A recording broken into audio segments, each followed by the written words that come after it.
Okay, welcome everybody to the DebConf15 in Heidelberg session. This is the outline. We will shortly recap our bid process because we did it slightly different than other bids used to do it in the past. So we want to share our experience. Marga is going to do that, and then we'll talk about where it is and how you get there. That's Rene is going to talk about that, and then the venue that we found, which Martin will present. And I will talk a bit about conference and timing and all that stuff at the end. So, without further ado, that's to Marga. So, Germany had already tried to go for DebConf before, and it hadn't worked out very well. So, when we talked about this last year, we decided to do it in a different way. So, instead of looking in a particular city, like a bunch of us lived in Munich, but other people lived in Berlin or in other cities, you will see in a map later. And instead of looking in a particular city, we said we will look everywhere. Where's the best place to have DebConf in Germany, regardless of where we live? So not putting our residence address in the question. And so we looked, okay, so first, during DebConf13, we decided that we would do this. A lot of people were interested, so we kind of created a local team, and we took this decision that this was what we were going to do. After DebConf13, then, so there were more than 75 different venues that were queried, like looked at and checked if they would work as DebConf venue or not. From these 75 plus venues, first we had a list of 9 that were prospective, for which we tried to find any possible problems that we may have with those venues, like would the network work, would the getting there work, etc. Would it be big enough, right? Because some of the venues were discarded because they would be like for 200 people. And for Germany, we expect that we will get much more than 200 attendees. So if it was not big enough, we discarded them. And so we went from 9 to 5 to, in the end, 3, which were Munich, Heidelberg, and Treuchtlingen. The one in Treuchtlingen was very interesting because it was like the whole city would be hosting us. There would not be like, it's a very small town. So it would be like DebConf takes over Treuchtlingen. But yeah, in the end we ended up dropping it because they didn't have a suitable venue for the conferences. So it was very nice as the idea, but it wouldn't have worked. And so when the time came for the bid submission, we had 2 very well worked out possibilities that were, like, we had done a lot of work for both of them, trying to find the possible problems, trying to find solutions for the possible problems. The first one was in Munich. It was a split option. The accommodation in a hostel, the conference in a university that is nearby. The second one in Heidelberg, which is everything in one place. So it's the hostel includes the conference rooms. So everything will be in one place. And we submitted these 2 different bids that both had their pros and cons. So having everything in one place, it's a big pro, but the one in Munich was in the middle of a very big city. Heidelberg is a city, it's very nice, but it's smaller compared to Munich. So we thought that being in a bigger city would be a plus, and that's why we worked with the Munich bid for quite a while. When we finally got the bid, we still had these 2 options, although it was very clear from the global team that they very much preferred Heidelberg. So we kind of knew that we would go with Heidelberg, but we used the fact that we hadn't yet settled to negotiate with the venue better prices, better conditions, etc. Because we were saying, okay, we can also do it in Munich, you know, so like there was interest for the venue to give us better prices.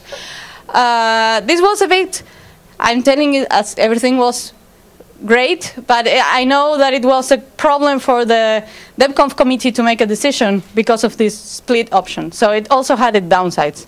For the DebConf committee, it was very hard to make a decision because we were proposing two bids that were very different. And so it also had its downsides, but we really profited from the fact that we could play one bid against each other and got a very good deal from that. So yeah, finally after it was decided, we decided to go with Heidelberg. That was like in May or April. And since then we have been working with the Heidelberg venue to create the best possible DebConf. This is you, I think? Oh. Okay, yeah, this is a map of where we are, but it's not well rendered. Technical difficulties prevent to show the most important part. Is there any way that we can put it like so that Heidelberg shows up? So Heidelberg would be like here.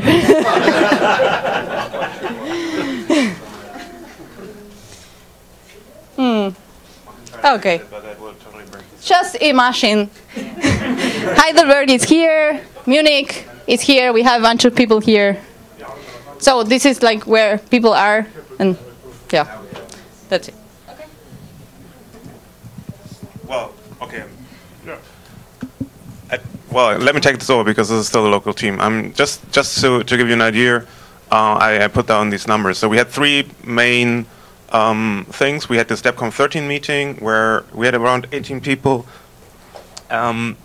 Then on the bid, we had people signing up for as a local team. There was 17 people, and we actually had a kickoff meeting, which I think was just cut off the last slide because yeah, we all went to the venue before to decide and to have a look at it for a weekend, and there was 18 people going there.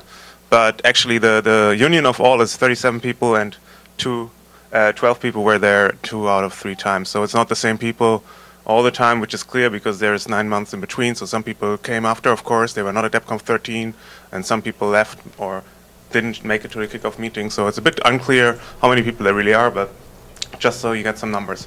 On the other hand, of course, not everybody is as active, so I wouldn't say that there's 37 totally active people on local teams. So yeah.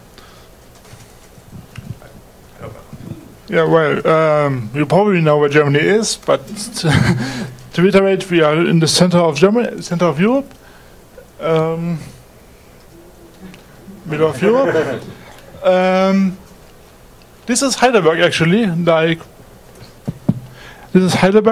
like the bridge to the old city. You see the castle over the top. It's not the venue. It's a ruin. It's 150 inhabited cities, 150k inhabited city, divided by a river. Has history to the medieval times, to the Roman times even. It's a popular tourist location. I don't actually know why. But there is many Asian people, and it's not popular with Germans. I don't know why, but yeah, many Asian people and many people from other countries come in there. We have a pretty old city, the Altstadt, and it's even a World Heritage Site. Wait a second, we want to switch this just for a second. Because let's switch back. You can see we're a very flexible team.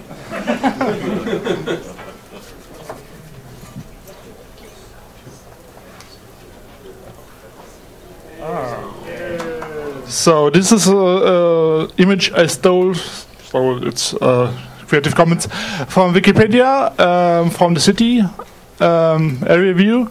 You see the venue marked. It's directly on the river banks. and directly near zoo. The old city is like here, and the castle is that one. But just to put in there, so also this is the university. Okay. Just to say that this is the university as well, so it's not like in the middle of nowhere. This is the old city, this is the university, and we're quite close by. Yeah, and the Heidelberg main station is here, so it's also quite good connected to the public transport. Yeah, and Martin is taking over for the venue itself. So because you love watching how I use computers, there's of course one thing we can do.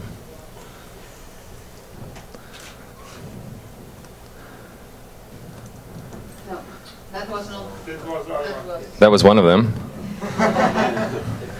There we go. So now you know what Germany looks like.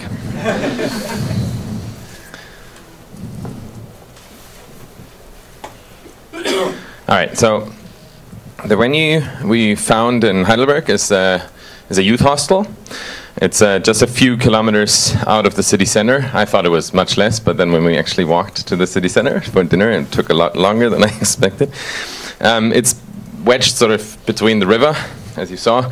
There's a zoo nearby, so in case you want to have a break from the conference, that'll be great.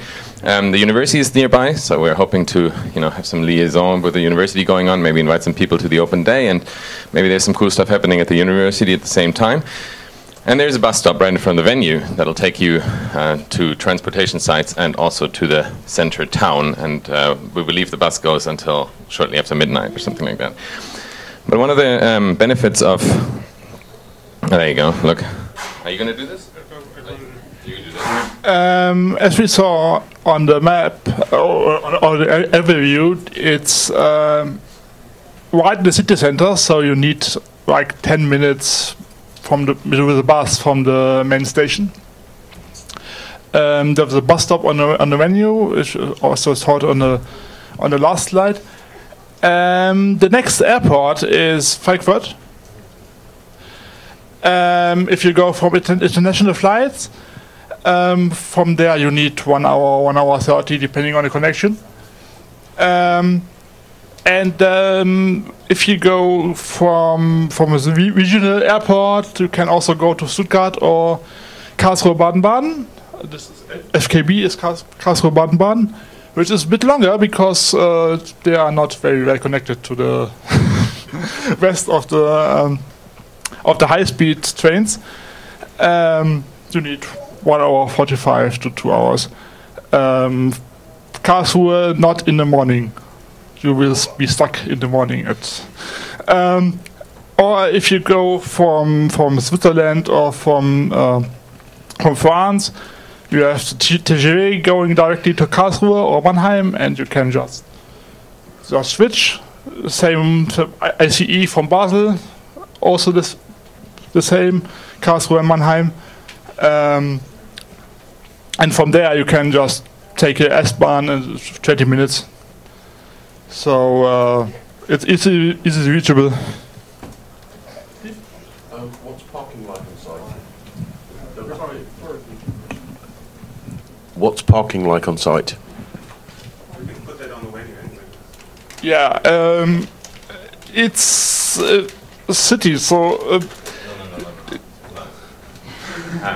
Well, we can just take over because there's no venue. Yeah. So let me address your question, Steve. What's parking like on site?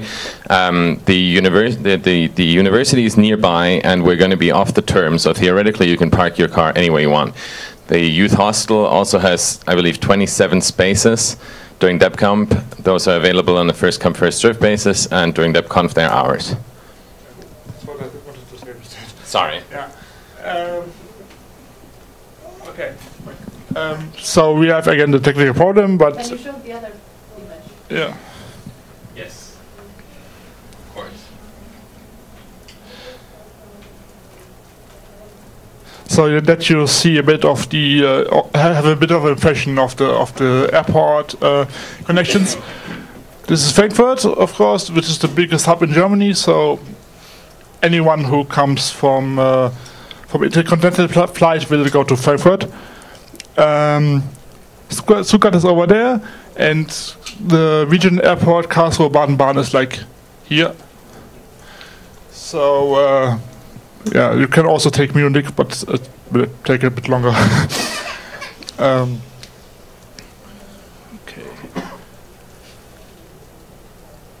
I need to stand in front of that. Yeah.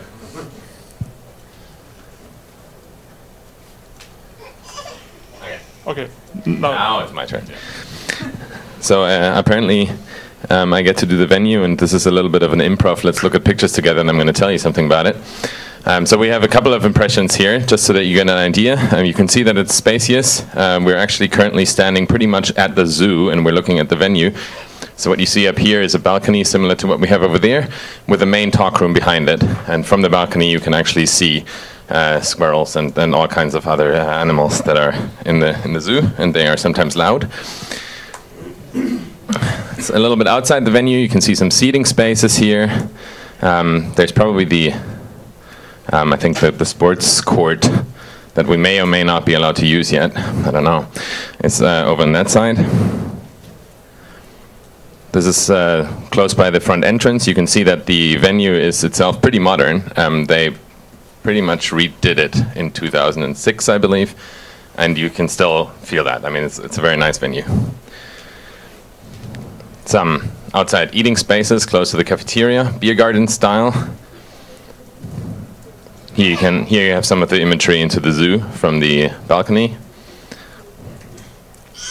And this is the welcome lobby. So at the far back here, you can see the reception, which is where you're going to be received, and you get to pay and get your badge and stuff. And then this could be an area where there are, like, you know, sponsors presenting themselves a little bit. It's quite spacious, it's open, it's nice. Like the rest of the venue, to be honest. There are a lot of spaces like this in the venue, which we thought could actually then become hack areas. So maybe we're going to get rid of the entire hack labs concept and have some hack areas. But that's to be discussed. This is the one of the two dining rooms. There's another one that's closer to the outside, and then also on the outside they are set up to handle people eating there, pretty much anywhere. Food's very good. We went there. Part of the reason was to convince the team that this is a venue that we could have DebConf at, and so we ate dinner. We didn't eat dinner. We ate lunch there, and then we ate breakfast there the next day. And I think the general response was that this is, you know, above average youth hostel food. It's probably better than this one.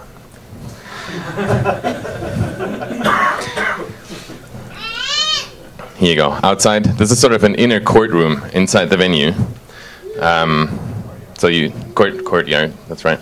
So you have rooms all around it, and they eat here. And there's a lot of other things that have happened there already at the youth hostel. For instance, a band has played and all that kind of stuff. So we're looking into these sort of things and are taking ideas, of course. Is there a curfew on that outdoors area? During DebCamp, yes, we have to abide strictly by the rules of the youth hostel, so I think that's going to be like pretty much like 10 o'clock. That doesn't mean you can't be outside, but they're going to enforce quietness. During DebConf, we have the entire venue to ourselves. Does that answer your question? So there's a volleyball court. As you can see, the sports pitch is behind that.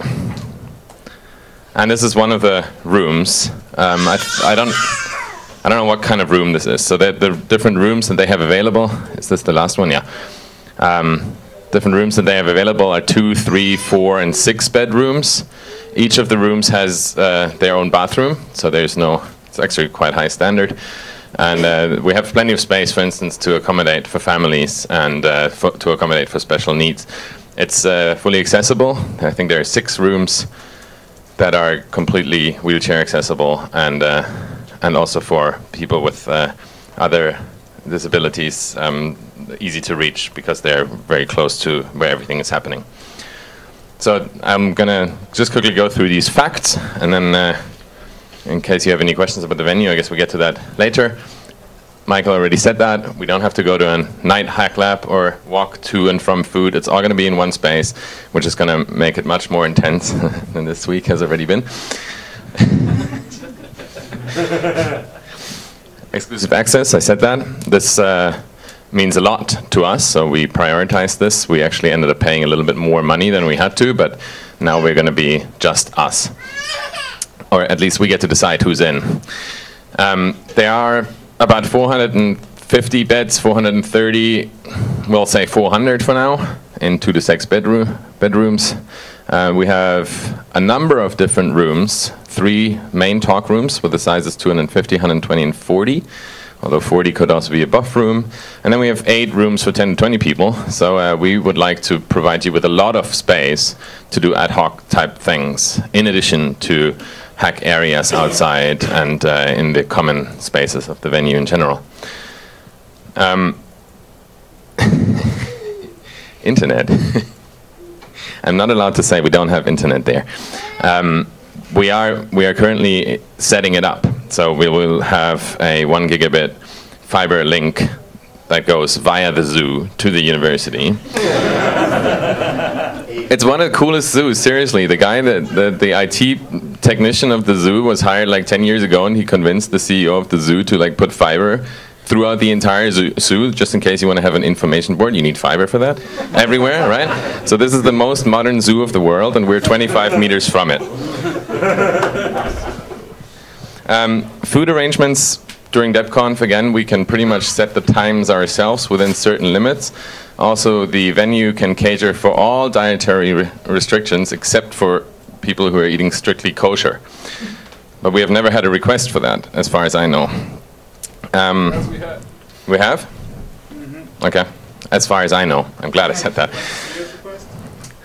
Well, let's not discuss that here. It's just not possible, but that is not our choice or a statement. The cheese and wine party is theoretically not allowed to be held inside the venue, but we're going to have it inside the venue. That took a little bit of work.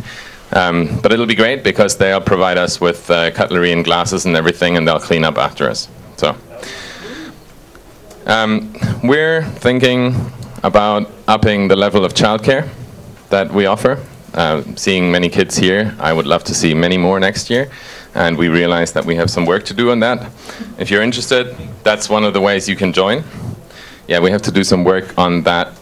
I meant the Orga team in preparing to host kids. The rest is up to you guys. And there's a disco in the basement. We're allowed to use it. There's also musical instruments all over the place. We're going to be allowed to use them. For instance, 2 pianos. There are going to be a couple of guitars. There's a setup with speakers and so on. I'm pretty sure we can get karaoke going somehow, if that's what we want. And I think that's it from my part about the venue. So should we do a couple of questions, or do you want to go? I think that's actually a good idea. Yeah. I wanted to ask you 2 questions. First, what is the situation regarding booze? And second, where is the nearest bar?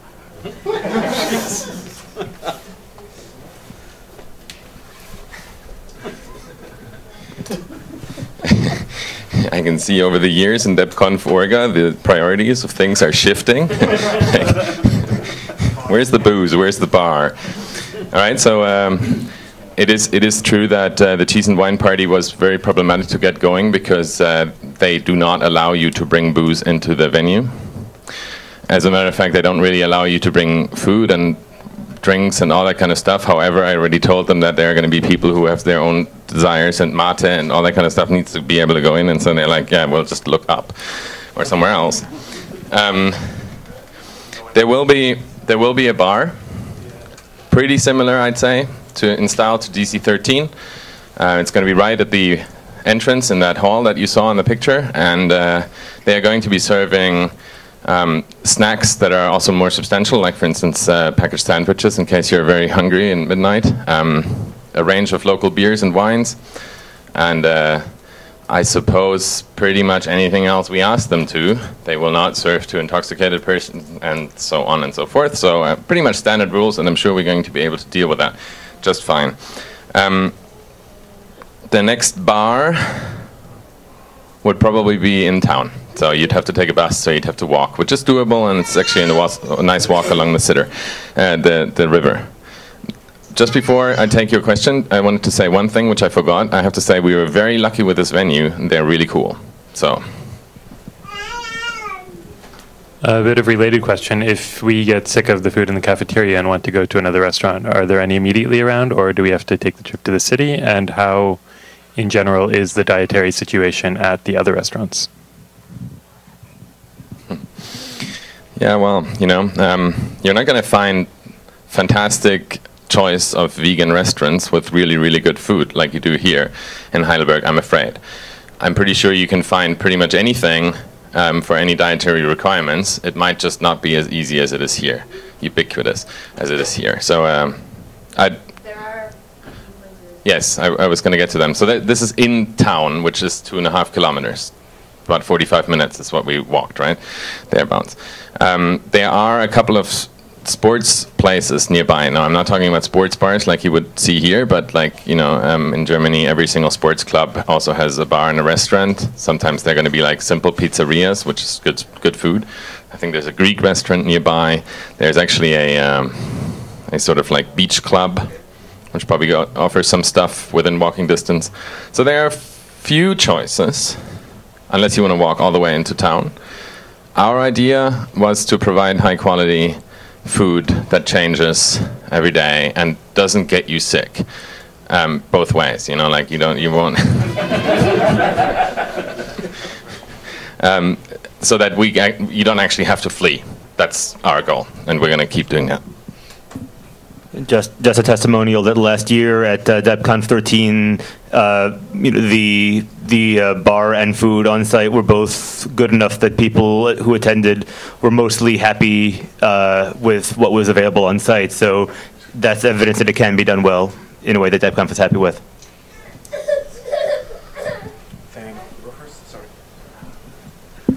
So I suppose a similar question in terms of accommodation, say for people who aren't necessarily going to stay in a hostel, are there other hotels nearby?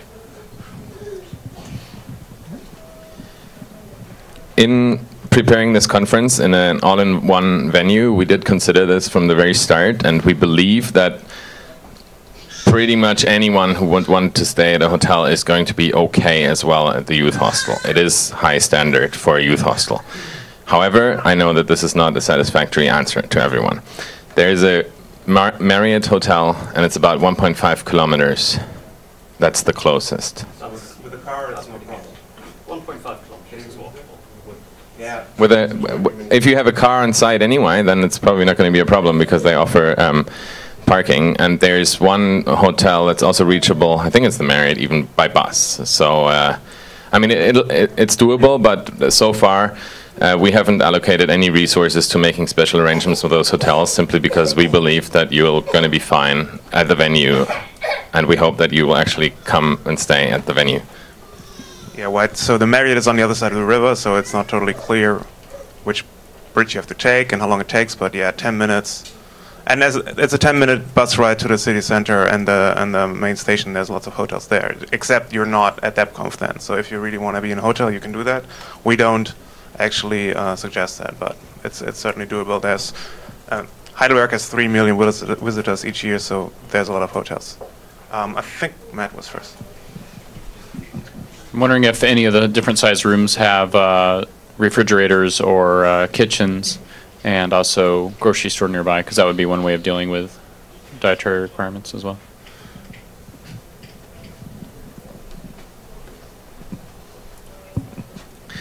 I don't think that we're going to be very lucky on that one.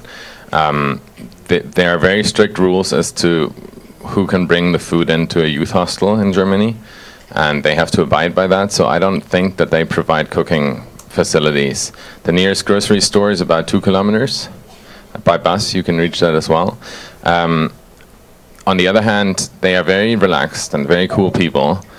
I'm going to go and meet with them soon, with the cooks, and discuss the entire food situation and so on. So if you have any input on that, you know, I'd love to hear it. We can push for things. They've already gone a long way away from the standard to what we expect from them, including making sure that no food gets wasted, and that we have literally almost all dietary requirements catered for. I'm tempted at this stage to say that people are going to be happy and okay, with the exception of kosher people. And if you feel strongly about this, then I would love to hear your input, and maybe I can take it to them, and maybe we can actually make the conference better for everyone in that sense. Mats.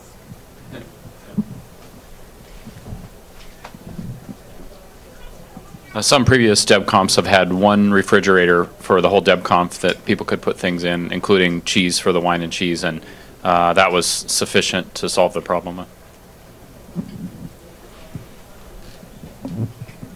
Might there be a group of bicycles available for?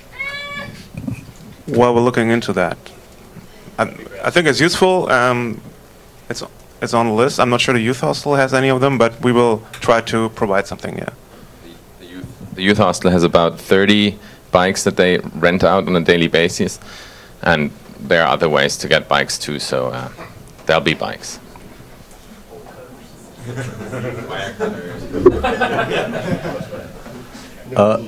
Are most of the rooms 2 people or 4 people or mostly 6 people? Mostly 4 and 6. Mostly 4 and 6. The 6 people rooms have actually 2 bathrooms, and they have like split bathrooms, so you can like wash your teeth while someone is using the toilet and stuff like that. So because I was a bit afraid of the bathroom situation, so I looked into that.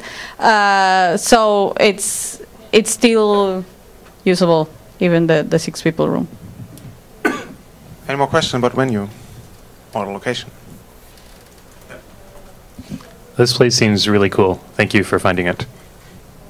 Thanks. Right, so there's not a lot of time left. We thought also a bit, we would really want to have a Deb camp again. It's basically negotiated already, I believe. This will be the week before. This time we would like, as a suggestion, we would like to have an open weekend where the first 2 days there will be talks like we had this Saturday, but maybe try to get this even more out, spread out to a weekend. We will certainly try to arrange a conference dinner or again a barbecue like we had last year to get this covered. We haven't really started looking into this yet seriously. As you saw, we have 2 rather big rooms and 1 smallish medium room. So we're right now thinking about how we can set this up. Maybe we can have 2 tracks of talks and 1 BOF track at the same time, and then impromptu sessions like we had this time. We're also thinking about thinning out the talks towards the end, so there's more ad hoc sessions, because we saw that a lot of people came up with cool ideas, tried to have ad hoc sessions, and it was always kind of difficult to schedule them.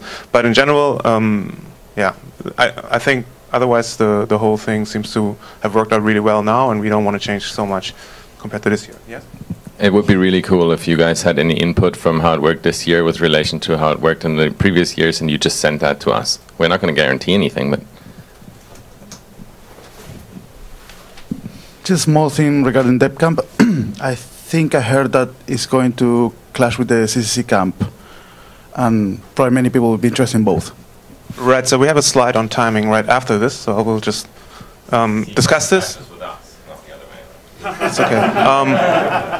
We thought about possibly having a job fair at this open weekend out of the place, so if regular DebConf attendees don't necessarily have to go there, but if sponsors are interested in providing that, and then people are interested in talking to prospective employers, we might have that on site in one of the rooms, and possibly also make it possible for our sponsors to present themselves again only on the weekend, right? So this would be opening weekend, more targeted towards the public, and then the rest of the week would be open, would be just a regular DebConf.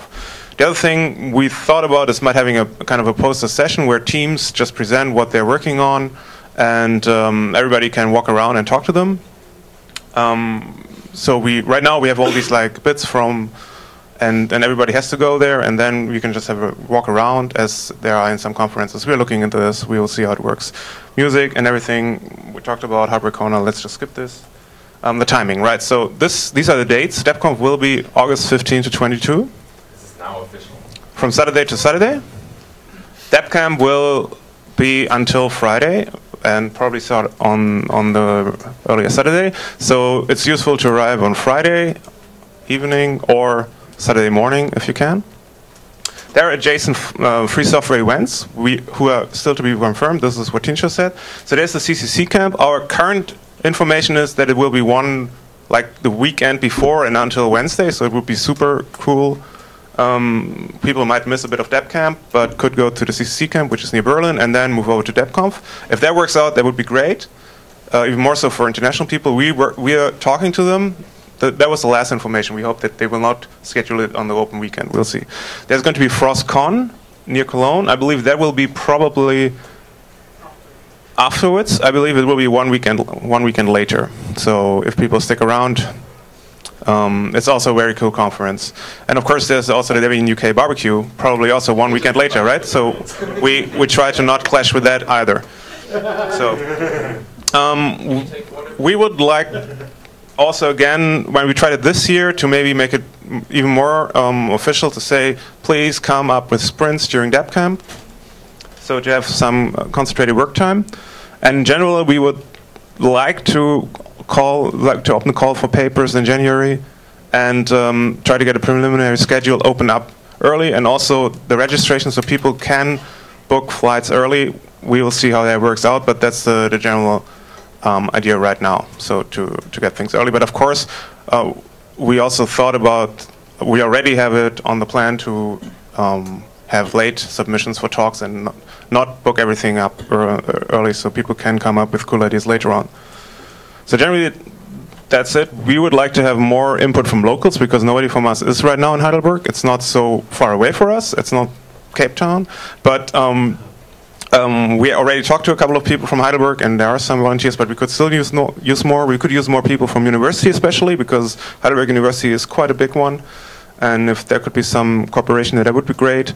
We're still looking for ideas for day trips. We have a couple of ideas already, but if somebody has one. And yeah, we're looking also for the sponsorship team to raise the money. So yeah, we hope to see everybody in DebConf15 in Heidelberg. That's the website. It should be up now. Take a look. It's not much on it yet, but it's there. And we will switch our mailing list now to DebConf team. So we used DebConf15 team before. This is not working. And well, we will also switch the IC channel, I think. So we had a local channel until now, but now the organization will go to the global team and the global channel. And that's it from us. I think we're almost over time. So if there's any more questions, actually we have time for a couple of questions, I think. So go wild. Okay, that's the new webpage. Yeah. That's the view from the castle. But change the contrast. Yeah, we have night mode and we have day mode. It's not quite done yet, but yes. I feel fairly confident everybody in the room will agree with me when I say this looks awesome. Thanks very much for your work so far. Clearly there's a lot more to come, you're all aware of that, but this looks like a great plan. Thank you very much.